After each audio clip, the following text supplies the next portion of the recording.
Some college friends and I decided to move to Colorado. We lived out there for about 12 years. Then after we had Kennedy, we decided we wanted to move back and be closer to family. And so we came back here to Iowa. And yeah, we love it here. I was fortunate enough to find a job, and then we found a home super close. Having the close commute is awesome. I don't have to spend an hour plus a day driving back and forth to a job. And then I'm lucky enough that she gets to come to school with me, so those before school and after school times I'm able to get extra time with her. We lived in Colorado and we loved it out there, the mountains and beautiful scenery, of course, and it was a booming housing market at the time, and we were super overwhelmed with the idea of we wanted to be able to own a home, but it was never going to happen in Colorado. We tossed around the idea of coming back to the Midwest.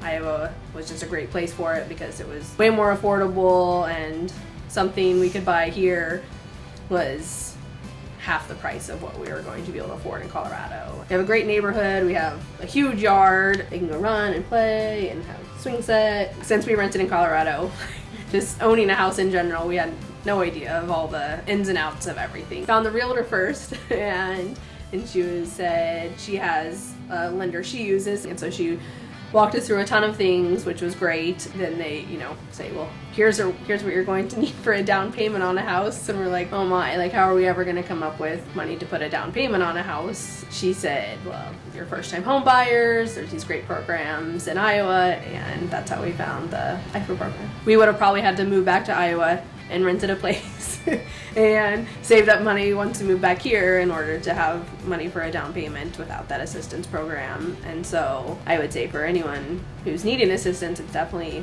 worth looking into all the options they can provide. In Colorado, of course, we celebrated her birthdays and holidays and things but it was just my husband and me and Kennedy. Back here in Iowa, we're able to have all my family, and sometimes my husband's family from Michigan can even come because they're close enough. Just great, huge celebrations here.